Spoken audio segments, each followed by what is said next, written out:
Right, hopefully live. Hopefully you can see what we're doing here. Let's move it that way a little bit. There you go. We'll make sure the star of the show is in the show, eh? Okay guys, welcome back to Robert's Co. Welcome back to London, another live jewellery making session. Thought I'd take a break from annealing stuff and make a ring. I need to make a ring today, so thought I'd share that. Making a 9 carat, I was about to say, yeah, 9 carat rose gold 1mm halo wedding band. So let me give you a close up of this. This is some rose. Can you make out how rose it is? Have I got some yellow? Put it next to some yellow so you can actually see. This is 18 carat yellow, so this is pretty bright yellow, and that is, just to give you some comparison. Additional copper in the mix, so coppery tones.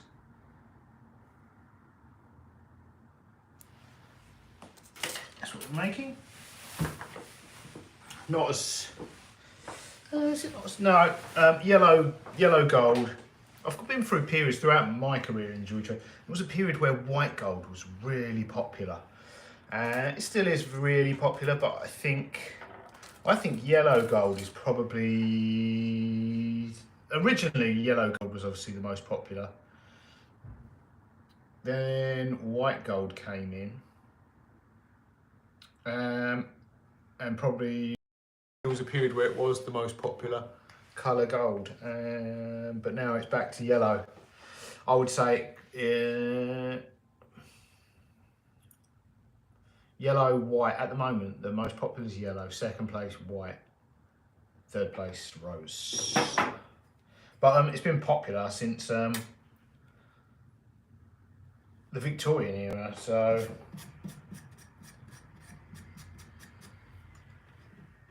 it's not going anywhere. Right, YouTube copyright free music.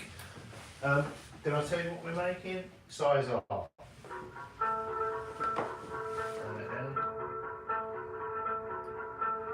So I'm just going to cut off a piece of wire to make the blank. Then got a little sheet here, tells me what size I need to cut, 62-ish mil. We'll form it on a triplet, solder it together, and then we'll finalise the size using some ring sizers.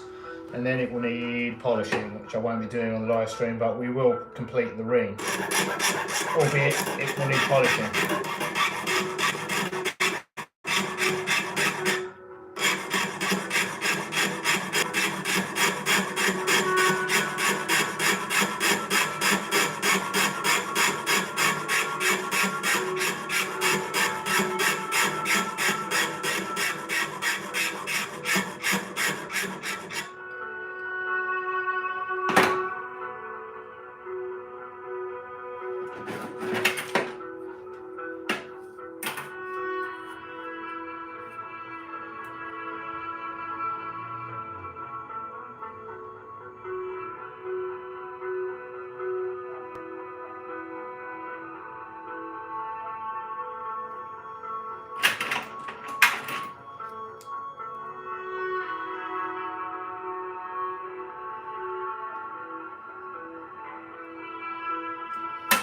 I've seen a few people experimenting with purple gold on the internet, but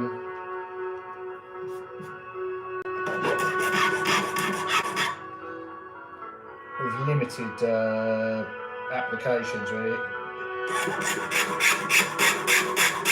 It's really brittle by the looks of things, which is aluminium, a mix of gold and aluminium.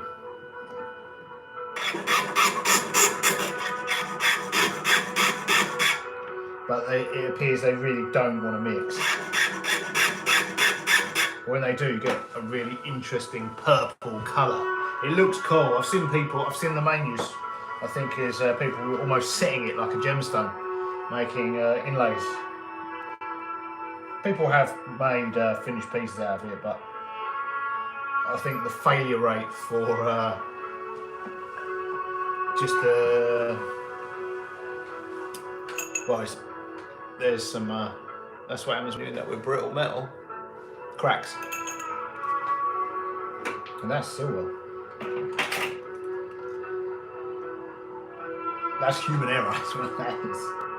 But yeah, I think it's hard to. I think people are struggling to get it to the aluminium and the gold to alloys. So getting it to alloys, just working it afterwards is no fun. But at some point, or well, maybe they'll stop cracking it at some point and share the secret.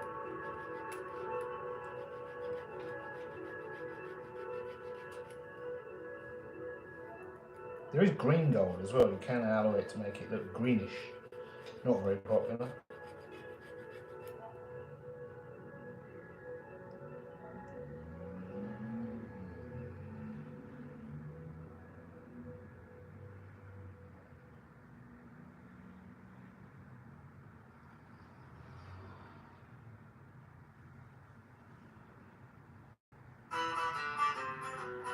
There's also a sort of an unofficial, I would say,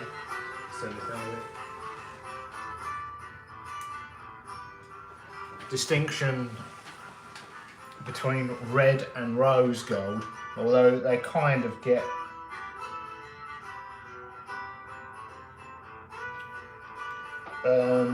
mixed up a little bit, but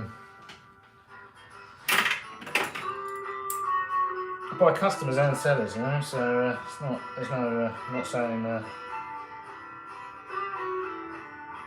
It's almost interchangeable terminology in terms of buying and selling stuff, but there is a distinct. There are jewels that just have red gold and rose gold, and the red gold is more copper than the rose.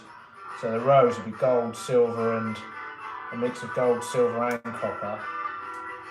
And the red would either be just gold and copper, or certainly a higher percentage of copper, making it look more and more like copper and redder. So yeah, you've got rose, which is sort of a red tint to the gold, and then red, which is looks like copper, or more like copper.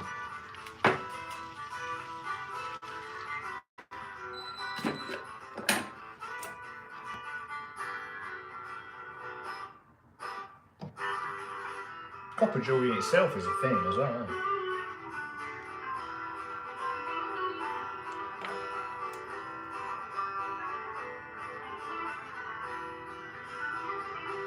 Right, I'm going to put the solder beneath the joint and up by capillary action.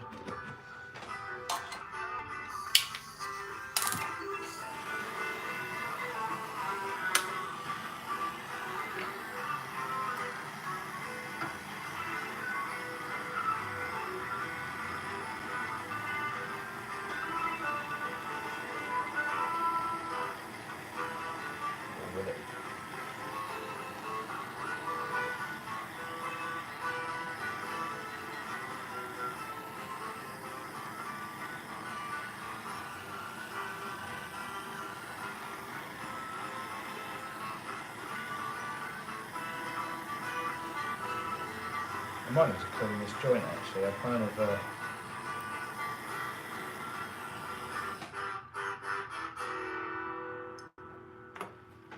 got the solder on very much on one. It wasn't in contact with the joint.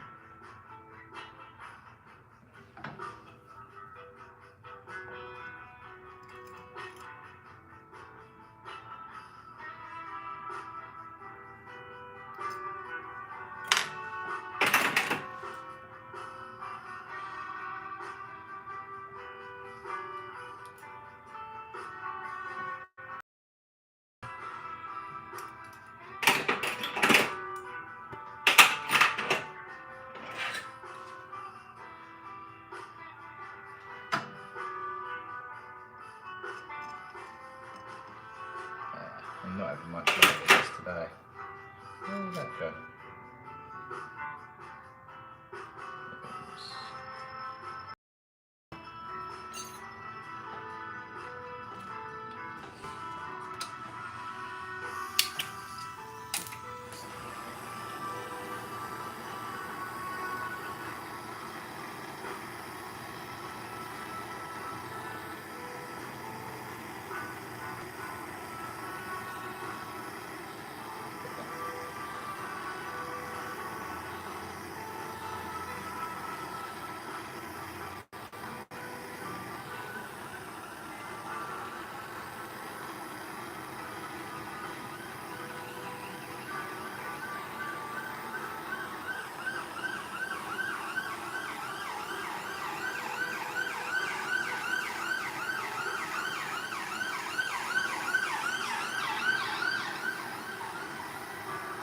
trying to record a podcast last night and those sirens were just constant.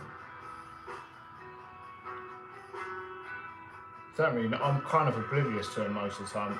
The only thing that makes me aware of them now is the fact I've got a podcast. Before that I couldn't hear them. Right, that's going to be in the pickle for a little bit.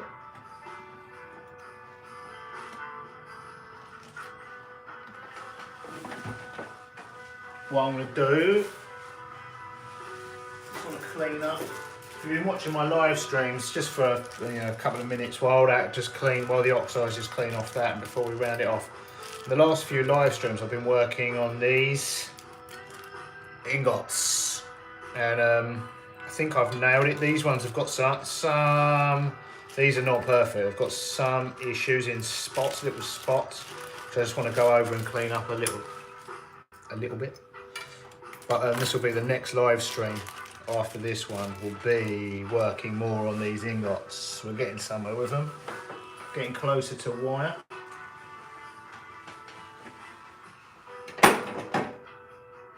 But I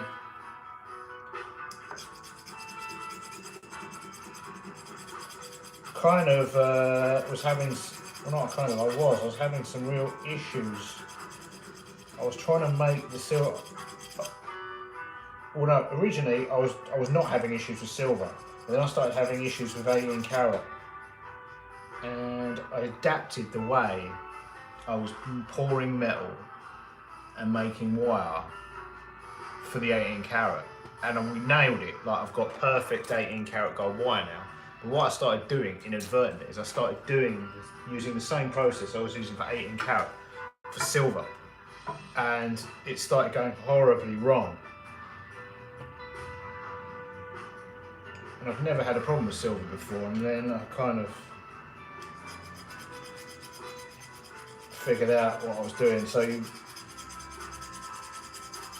turns out silver needs to be treated differently.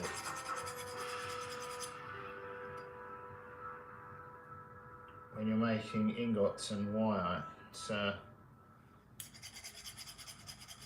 overarching process is the same, but if you want perfect wire, perfect lengths of wire in its entirety, which I do. I see a lot of people say, "I'll just cut out or do this," file out the dodgy bits. But I don't want to do this. Especially, I definitely didn't want to do this on 18 karat, because you're filing every time you take the file to it, you're filing off a couple of quid.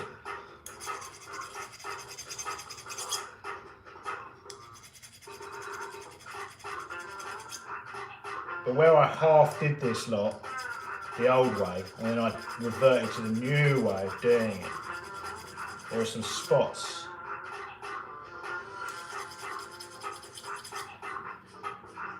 on these that are not great.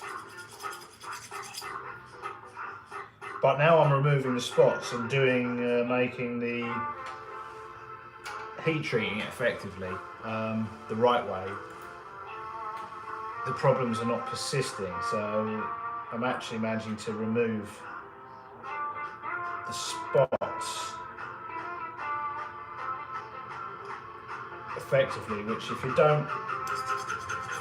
I were to continue doing it the 18 karat way, I'd just create more and more problems. You're doing this every time and compounding, you're making the problems, you create new problems every time you heat it, which I'm not doing now, or I don't appear to do. Probably makes no sense what I'm saying in isolation, but I will make a long form video about making gold and silver ingot, the difference that I've subsequently discovered through making a right mess of it.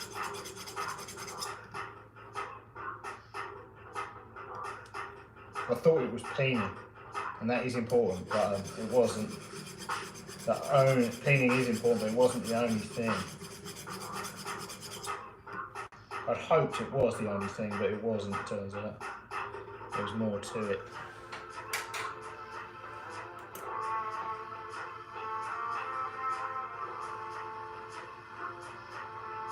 But yeah, there's some spots on these.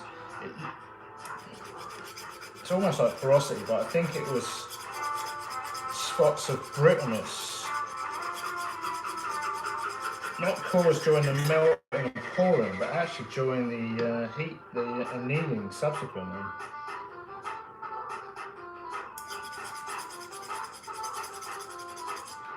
They were taking on board water as well, which was really weird.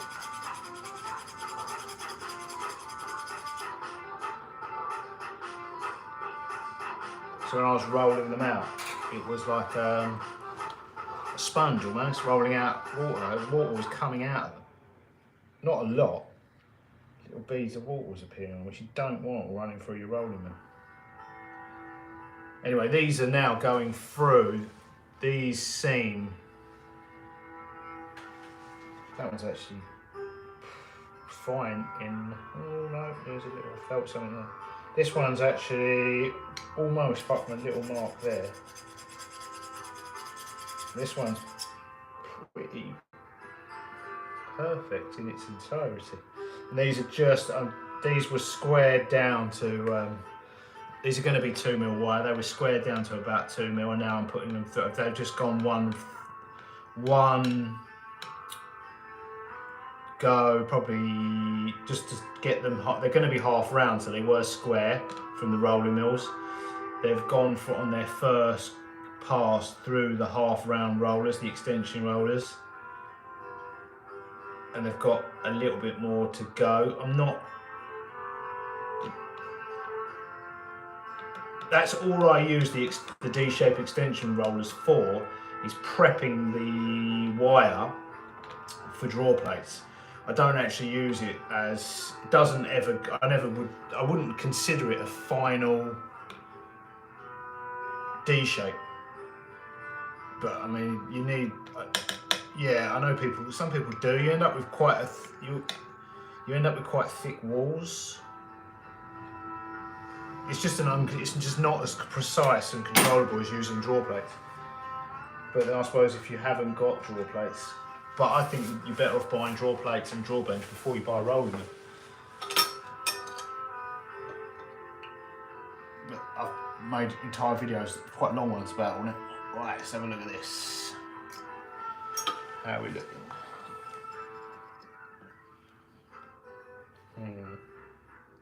Still quite a lot of flux on that. It's going to need a lot more pickling, I think. Oh no, actually it's coming off okay. Or is it?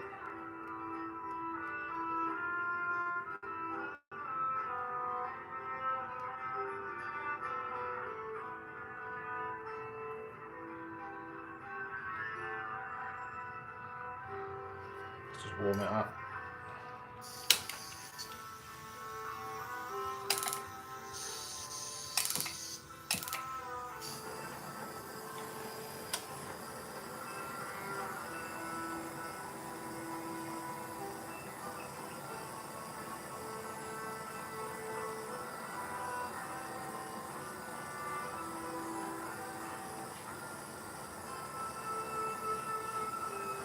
All I want to do is reheat that flux that's still on there. I wouldn't normally do that as a process, because I just put it back in there, leave it longer if I wasn't streaming it. But that will just get rid of that remaining flux faster because I'm using cold pickle. Right, let's round these off so that we can anneal them later.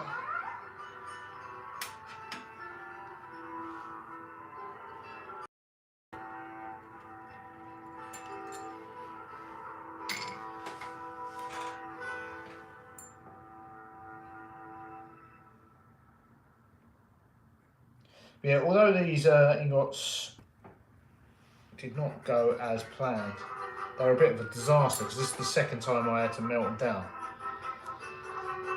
On the one hand, the outcome of them was not, well, there's that lot that I had to cut the ends of them off because they were so brittle they cracked. On the one hand, they've been a disaster, but on the other hand, I think I finally figured out what was going wrong. with all of the ingot and wire making, because I adapted the process to sort out the problems with 18 karat and then inadvertently caused a load of problems with our silver. But now I think I've fixed that. I don't want to speak too soon.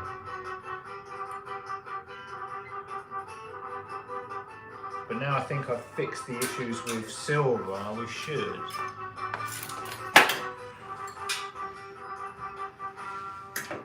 be in business. See, it wasn't a total disaster because I figured out what was going wrong with this lot. And I managed to correct it.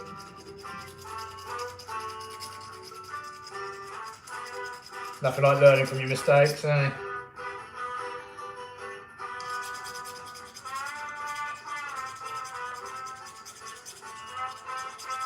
But I suppose it doesn't, because we can remelt it and go again, it's really, well, apart from all the bits I filed off, it's more of the real expensive time, not metal.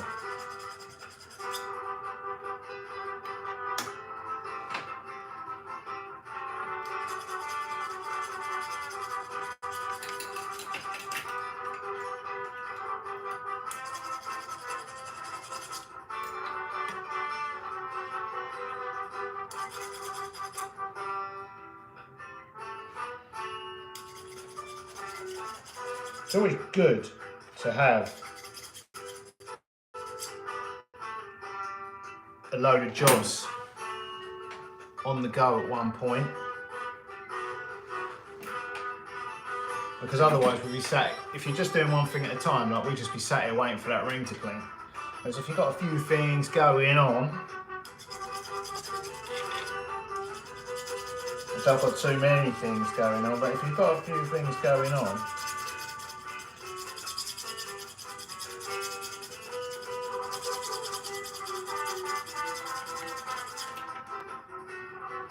you'll always be busy,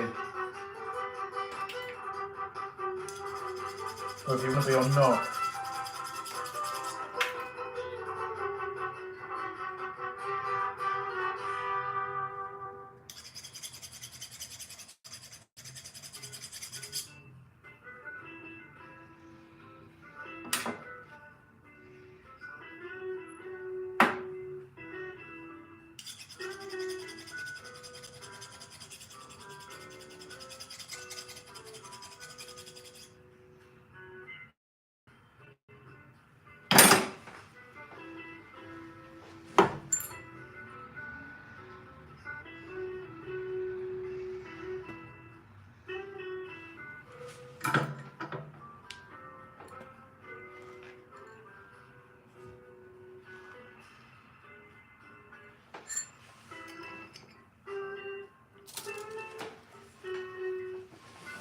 Right, see how this ring looks.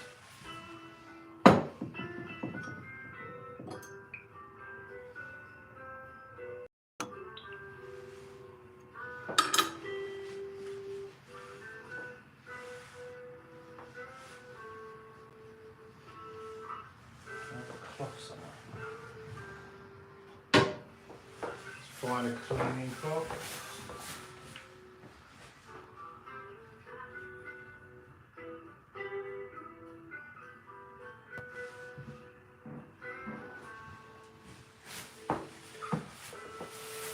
Okay, here's our solder ring. Still needs a lot of cleaning and polishing, which we'll get to. Right, I'm going to clean off the excess solder using an escapement file.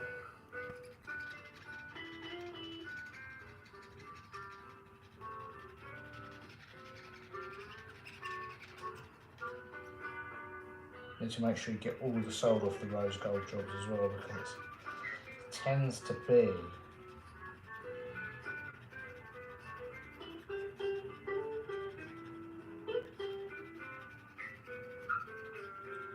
a slightly different shade.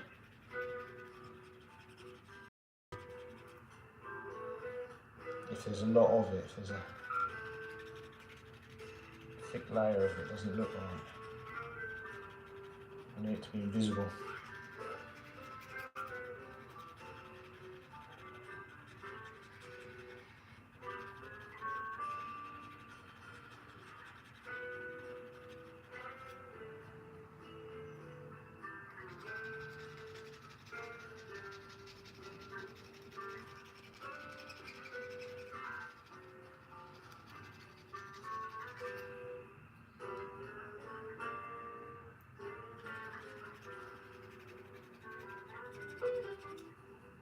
just going to give that a quick lick with a satin wheel.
Right, let's round that off. Triplet and a rawhide mallet.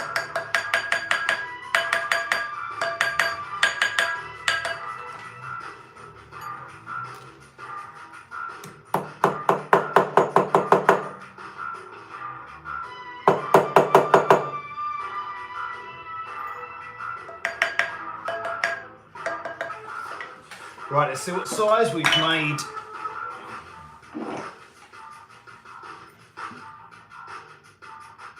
It's a bit big. But it's an hour and a half and then some. I prefer them slightly oversized and then reduce them down rather than making them slightly undersized and stretching them up. You just get a better looking ring when you're reducing them down. So as you can see, it's not only slightly oversized, they're wobbly, but all rings are when they first come out. So we'll reduce that down using a ring stretch. Yeah, I prefer to reduce them. If the business was run by accountants, they'd want them all stretched up, wouldn't they? Because you're using less gold. But we're not. Got no money, but got some gold.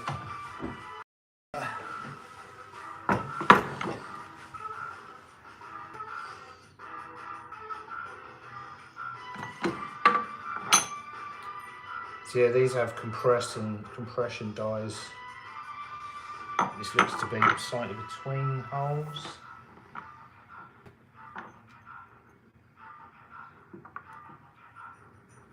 Oh, that felt like it went right in. Pretty good actually. A little bit over.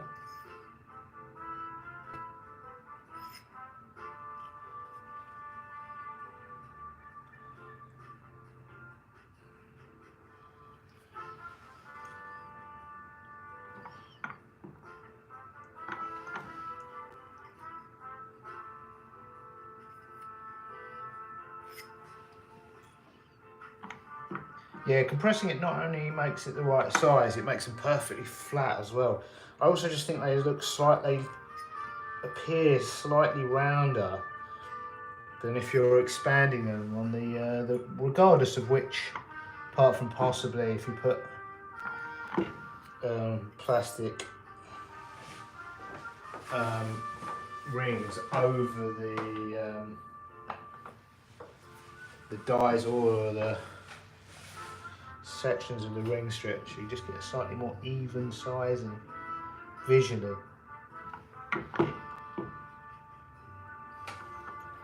Compressing than stretching.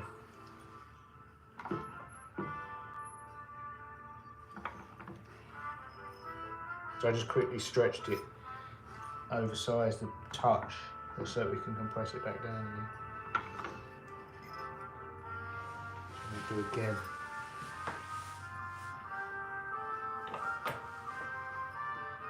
Yeah, sort of as much. It's not like about getting the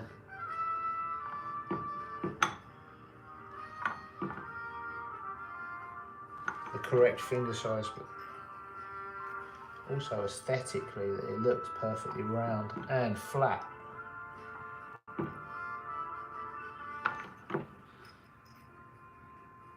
Although it's handmade, when it sort of look machine made really. Or we don't want it to look hand finished, you know, it's got to look perfect. So right, there we go. It doesn't look perfect in a minute because it needs polishing, but as you can see, it is now flat, it's on the line, size R. So that's it. That's our 1mm 9-carat rose gold 1mm Halloween band. And I was going to say quick, but it's not quick. It will take probably as long to polish as it did to make. So yeah, next up, polishing. Toodles.